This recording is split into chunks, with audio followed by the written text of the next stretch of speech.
The Nigerian narrative today is that it has changed a bit. We have moved to a situation whereby capital becomes king.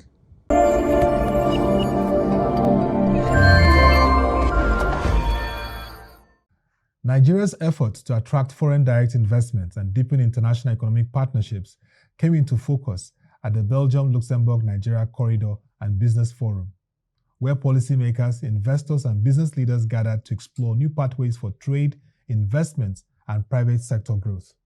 Hosted by Access Holdings, one of Nigeria's leading financial services group, the forum provided a platform for strategic conversations aimed at strengthening economic cooperation between Nigeria, Belgium, and Luxembourg. I am part of a group called Global Advisory Desk, where we offer advice to European companies wanting to do business in Nigeria, either as new businesses or have existing businesses and wishing to expand. We provide financing solution, regulatory advisory to both incoming and existing value chain in Nigeria. And so we are very glad to have you here. Keynote speakers and industry leaders in their sessions highlighted the importance of building a bankable cross-border investment ecosystem driven by resilience, strong business relationships, and knowledge sharing. You can only create by doing business really according to procedures and standards. We know that if you do business, a one-time shot is easy. Creating continuous business, actually creating a structure, is the thing that brings you real growth. One shots will never make you prosper. Continuous business will make you grow. This forum can bring us closer to each other, can make us talk to each other, can make us find solutions so where we can really get over those hurdles. Thank you. For any partner looking for talent, dedication, local drive, Nigeria offers all three in abundance. And that's why the construction sector deserves serious attention. Growth in this industry is tied directly to the broader economy. When construction moves, jobs are created, supply chains are expanded, mobility improves, and confidence rises. Nigeria is open for business, the market is real, the need is urgent, and the opportunity is now. Together, let us build not just structures, but momentum. Not just projects, but prosperity. And not just investments, but impact. Speaking on the sidelines of the event, Prince Abimbola Olashere stressed the need for strategic reforms and policy adjustments to improve Nigeria's investment climate. Belgium-Luxembourg-Nigeria investment corridor represents more than a geographic or diplomatic linkage. It's an emerging economic architecture anchored on complementary strengths. We are looking at European capital, technology, and industrial capability on one hand, looking at Nigeria's scale, demographics, and entrepreneurial dynamism on the other hand. Within this architecture, Lagos stands at a critical node, not only as Nigeria's commercial capital, but increasingly as a principal gateway to West African markets. We therefore encourage investors from Belgium and Luxembourg to view Nigeria not as an isolated market, but a platform economy for West Africa. The task before us, distinguished ladies and gentlemen, is not merely to attract investment, but to institutionalize trust between capital providers and host economies. We need to work together as critical stakeholders representing the private sector to deepen investor confidence, expand the pipeline of bankable projects, and ensure that cross-border investment translates into shared prosperity. It also featured a presentation by the Special Advisor to the President on Industry, Trade and Investments. Typically, we've been associated with policy uncertainty, foreign exchange volatility, with investors not knowing how they can exit. It's great when the opportunity is clear, so the pathway is easy, but how do I exit? Particularly at what price point do I exit? I mean, for a long time, that was a major constraint of being able to attract capital into Nigeria. A major highlight of the forum was a roundtable discussion on unlocking sustainable and bankable cross-border investments along the Belgium-Luxembourg-Nigeria corridor. If you pay attention to how the narratives have gone, we've been making more announcements about people trying to invest in the country, people trying to put in money. So we're basically driving the economy around FPIs, right? Rather than really dealing with the real issue. There's a place for hot money in every economy, right? But what we need to do is to find 4 major components why the Belgium-Luxembourg-Nigeria corridor is so important. So Belgium represents what you call industrial capacity. Significantly, the port gives us what we call our access route into our non-oil business. It's already there. Luxembourg is basically where we have the capital that we really need to move things forward.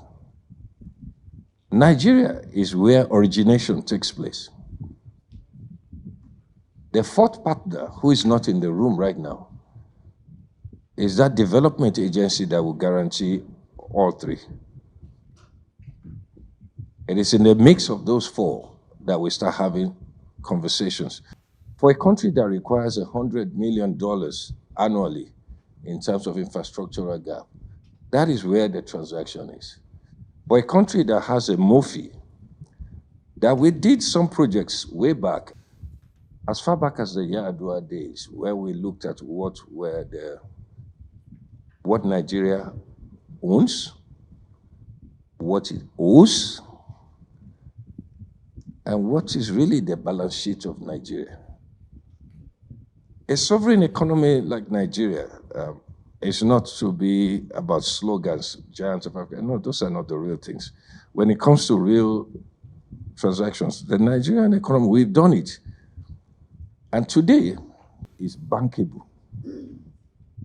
And it is the fact that we do not have a deal book or a deal room where those bankable projects are put in there. Partnerships do not really work because everybody has its objective. My fellow here has his own objective to find an outlet to make money, to do whatever. We just want to run a business. But the Nigerian narrative today is that it has changed a bit. We have moved to a situation whereby capital becomes king.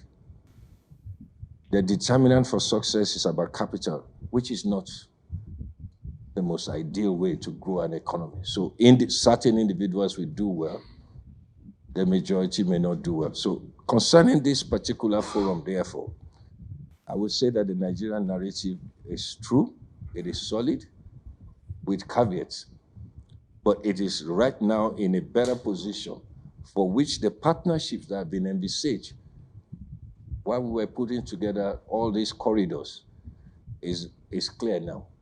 Highlight of the event was the signing of a memorandum of understanding between Access Holdings and the Belgium-Luxembourg corridor.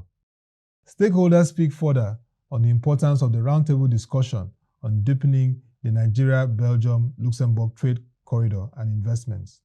The major reforms that Mr. President has put in place would only provide the platform for increased trade, and using forums such as the Belgium-Luxembourg Business Council can help both private sector, public sector, and other stakeholders start working in a very intentional, deliberate manner towards increasing the volume of trade. The reality of it is that Nigeria has been attracting significant foreign investment. The challenge is that it's been portfolio investment rather than the foreign direct one that will build factories and create more employment for Nigerian youth. So what we need to do, therefore, is to give certainty to policies. For them to come into portfolio shows that there is interest in Nigeria. But obviously, the key thing is that how do you now go beyond that? So issues like policy certainty. You get it. Nobody likes inconsistency, so they want to be around long enough to see that we're actually consistent with the reform and that there are no flip-flops. But Nigeria is on the right track. I mean, you can see from today's program, you now have investors and significant interest coming in from that Belgium-Luxembourg corridor. That tells you that the interest is there. But as usual, it's not just, nobody's going to just start investing from day one. You just want to be sure that the reforms that they've seen that has translated to growth at the macroeconomic level, obviously will be more permanent, and clearly you'll see more investment that will lead to the jobs that we're all waiting for. I can say it is still a work in progress. Even though it has got a long history, it is still not where it should be. But the good news is this, that the people are recognizing the need to make it a better deal. And that's why we are coming together to look for ways to make it better. We have, without a doubt, a very large opportunity in producing and fabricating here ourselves, rather than having to do it in Europe. Raw materials already come from this area. Your workforce is far more eager and much more plausible to work in the difficult conditions that we're in. We should be investing in production, in fabrication, right here in Nigeria, and with the expertise probably from Europe, but guaranteeing the success of the whole venture. Nigeria is heading to a 1 trillion economy. I would believe that it's possible, but it requires a set of stakeholders to come together. Public sector with the private sector is really key. As it has been mentioned today, the business climate in Nigeria has been improving. Some of the issues have been addressed. For instance, from the macro perspective, it has been mentioned. From the fiscal reform perspective, it has been mentioned as well. From the infrastructure perspective, it has been mentioned. From the trade perspective, a lot of things are happening. So essentially, Nigeria is coming together, addressing some of the key issues to actually make investment to be easy, to be predictable for investors. And then this is like very key. And then we believe that it is possible. At the Business Council, we are enabling those stakeholders to talk together, and more important, to actually spark or trigger a lot more transaction for the future. The future is not in looking at the West like we used to do, because not all good things come from our beloved friends in the North of America, and also not looking to the East, where actually by means of loans or whatever kind of strategy they use, they will still not invest into developing the nations here. That means they want to buy, they want to sell above all, or they want to buy raw materials and process it somewhere else. This is not going to develop Nigeria and by extension Sub-Saharan Africa. So everything that has to be done to make sure that you also have a full standalone potential for the future is that there's more cooperation between Europe, that has still the biggest knowledge hub in the world, and the African continent. So I believe much more in the North-South cooperation than in the West and East cooperation. That is simply because of a principle. Europe wants to share its knowledge. They want to be part of the big evolution you have to go through. Like I said in my speech, it's not going to take 50 years to take Nigeria and a lot of other sub-Saharan African countries to the level we are now at Europe.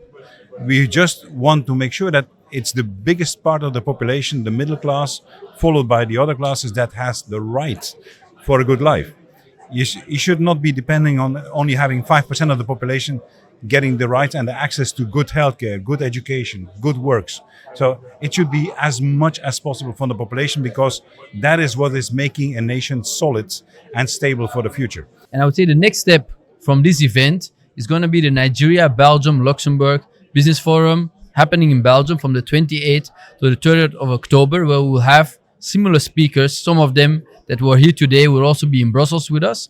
So I would say it's all about bringing together, an ecosystem of businesses, companies, and government stakeholders to make sure that what we discuss here today, we actually make it happen, and we start those investments so that we bring, business for our members, from our partners. And I want to thank especially Access Bank, who has given us this platform to build this together, because I believe you can get all the right partners together, but if you don't have the right financial institutions to back those projects, they will not be bankable and they will not happen. So we are very grateful to our partner Access Bank, and today we signed an MOU with Access Bank. So I'd say today CBL, ACP and Access Bank have started a journey that will be very long and lasting, and we look forward to that. A key takeaway from this roundtable is the optimism expressed by stakeholders that sustained collaboration between public and private sector actors would further enhance trade relations